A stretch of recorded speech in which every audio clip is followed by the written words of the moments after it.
Tema 23. Exaltação da Santa Cruz. Festa.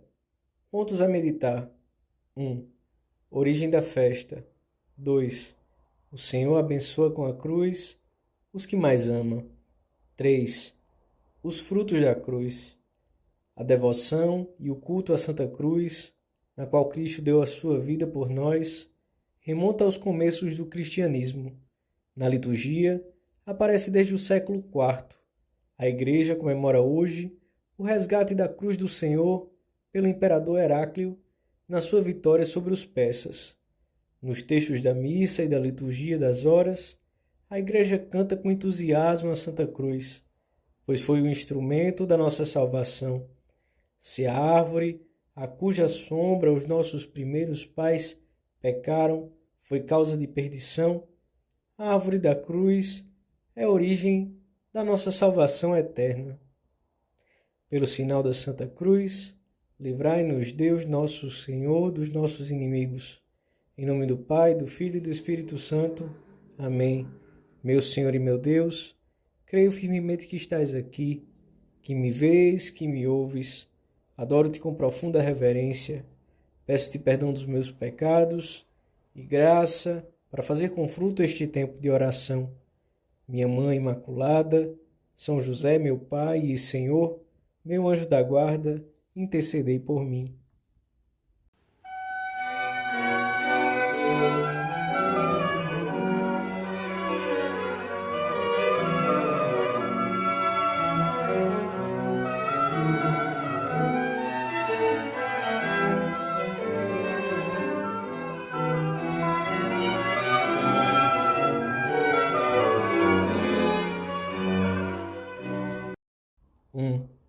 Pela paixão de nosso Senhor Jesus Cristo, a cruz não é um patíbulo de ignomínia, mas um trono de glória.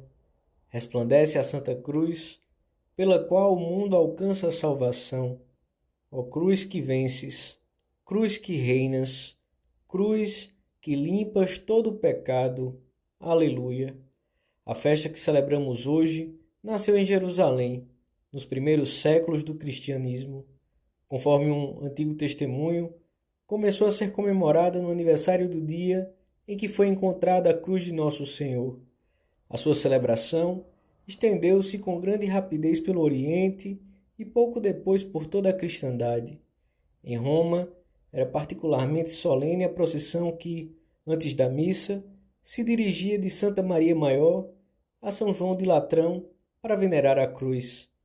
Nos começos do século VII, os persas saquearam Jerusalém, destruíram muitas basílicas e apoderaram-se das sagradas relíquias da Santa Cruz, que um pouco mais tarde seriam recuperadas pelo imperador Heráclio. Conta uma piedosa tradição que, quando o imperador, vestido com as insígnias da realeza, quis carregar pessoalmente o santo madeiro até o seu primitivo lugar no Calvário, o seu peso foi se tornando cada vez mais insuportável. Nesse momento, Zacarias, bispo de Jerusalém, fez-lhe ver que, para levar aos ombros a Santa Cruz, deveria desfazer-se das insígnias imperiais, imitando a pobreza e a humildade de Cristo, que tinha carregado o santo lenho, despojado de tudo. Heráclio vestiu então umas humildes roupas de peregrino e, descalço, pôde levar a Santa Cruz até o cimo do Gólgota. É possível que tenhamos aprendido desde a nossa infância a fazer o sinal da cruz sobre a nossa testa, os nossos lábios e o nosso coração, em sinal externo da fé que professamos. Na liturgia, a Igreja utiliza o sinal da cruz nos altares, no culto e nos edifícios sagrados. É a árvore de riquíssimos frutos, arma poderosa que afasta todos os males e espanta os inimigos da nossa salvação. Pelo sinal da Santa Cruz, livrai-nos Deus nosso Senhor dos nossos inimigos. Dizemos todos os dias ao persignar-nos. A cruz, ensina um padre da Igreja, é o escudo e o troféu contra o demônio. É o sinal para que não sejamos atingidos pelo anjo exterminador, como diz a Escritura. É o instrumento para levantar aqueles que caem, o apoio para os que se mantêm em pé, o bastão dos débeis, o guia dos que se extraviam, a meta dos que avançam, a saúde da alma e do corpo, afugenta todos os males, acolhe todos os bens, é a morte do pecado, a semente da ressurreição, a árvore da vida eterna. O Senhor pôs a salvação da humanidade no lenho da cruz, para que a vida ressurgisse de onde viera a morte, e aquele que vencera na árvore do paraíso fosse vencido na árvore da cruz. A cruz apresenta-se na nossa vida de diversas maneiras: doença, pobreza, cansaço, dor, desprezo, solidão. Hoje podemos examinar como é a nossa disposição habitual em face dessa cruz que às vezes se mostra áspera e dura, mas que, se a levamos com amor, converte-se em fonte de purificação e de vida, e também de alegria. Queixamo-nos com frequência das contrariedades, ou pelo contrário, damos graças a Deus também nos fracassos, na dor, na contradição. Essas realidades afastam-nos ou aproximam-nos de Deus.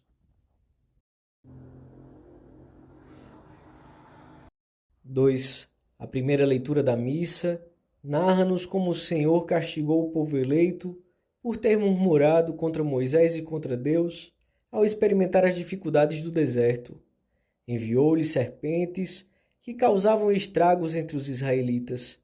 Quando se arrependeram, o Senhor disse a Moisés: faze uma serpente de bronze e põe-na por sinal. Aquele que, tendo sido ferido, olhar para ela, viverá. Moisés fez, pois, uma serpente de bronze e pô-la por sinal.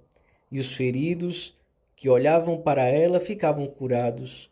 A serpente de bronze era a figura de Cristo na cruz. Quem o olha obtém a salvação. Assim o diz Jesus no diálogo mantido com Nicodemos. Como Moisés levantou no deserto a serpente, assim também importa que o Filho do Homem seja levantado, a fim de que todo o que crê nele não pereça, mas tenha vida eterna. Desde então, o caminho da santidade passa pela cruz e ganham sentido todas essas realidades que tanto precisam dele, como são a doença, a dor, as aflições econômicas, o fracasso, a mortificação voluntária, mas ainda, Deus abençoa com a cruz quando quer conceder grandes bens a um dos seus filhos, a quem trata então com particular predileção. Não são poucos os que fogem em debandada da cruz de Cristo e se afastam da verdadeira alegria, da eficácia sobrenatural, da própria santidade. Fogem de Cristo. Levemo-la nós sem rebeldia, sem queixas, com amor. Estás sofrendo uma grande tribulação, encontras oposição, diz muito devagar, como que saboreando esta oração forte e viril. Faça-se, cumpra-se, seja louvada e eternamente glorificada a justíssima e amabilíssima vontade de Deus sobre todas as coisas. Assim seja, assim seja. Eu te garanto que alcançarás a paz. 3. Cruz fiel, tu és a mais nobre de todas as árvores. Nenhuma outra pode comparar-se a ti em folhas, em flor, em fruto. O amor à cruz produz abundantes frutos na alma.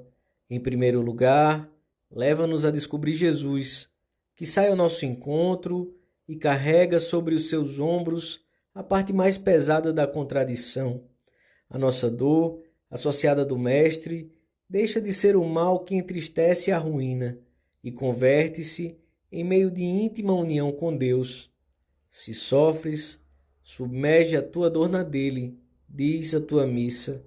Mas se o mundo não compreende estas coisas, não te perturbes. Basta que te compreendam Jesus, Maria, os santos. Vive com eles e deixa que o teu sangue corra em benefício da humanidade. Com ele, a cruz de cada dia é uma grande oportunidade de purificação, de desprendimento, de aumento de glória. São Paulo ensina com frequência que as tribulações são sempre breves e suportáveis, e que o prêmio desses sofrimentos, acolhidos por amor a Cristo, é imenso e eterno. Por isso o apóstolo alegrava-se nas tribulações, gloriava-se nelas e considerava-se feliz de poder uni-las às de Cristo Jesus e assim completar a sua paixão para bem da igreja e das almas. A única dor verdadeira é afastar-se de Cristo. Os outros padecimentos são passageiros e convertem-se em alegria e paz.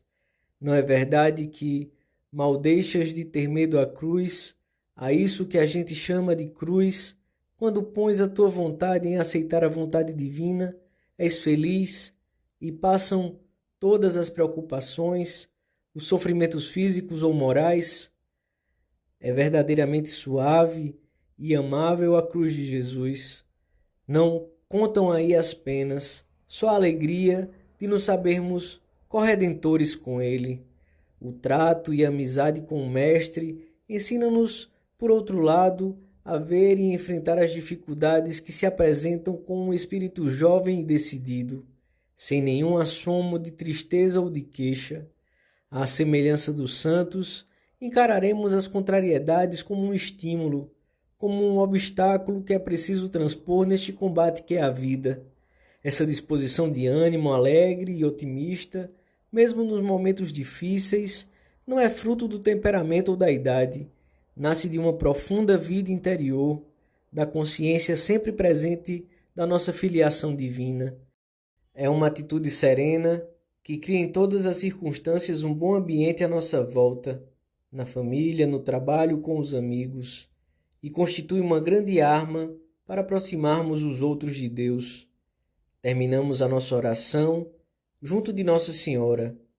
Invoca o coração de Santa Maria, com ânimo e decisão de te unires à sua dor, em reparação pelos teus pecados e pelos de todos os homens de todos os tempos, e pede-lhe, para cada alma, que essa sua dor aumente em nós a aversão ao pecado e que saibamos amar, como expiação, as contrariedades físicas ou morais de cada jornada. Dou-te graças, Senhor, pelos bons propósitos, afetos e inspirações que me comunicaste nesta meditação. Peço-te ajuda para os pôr em prática. Minha Mãe Imaculada, São José, meu Pai e Senhor, meu anjo da guarda, intercedei por mim.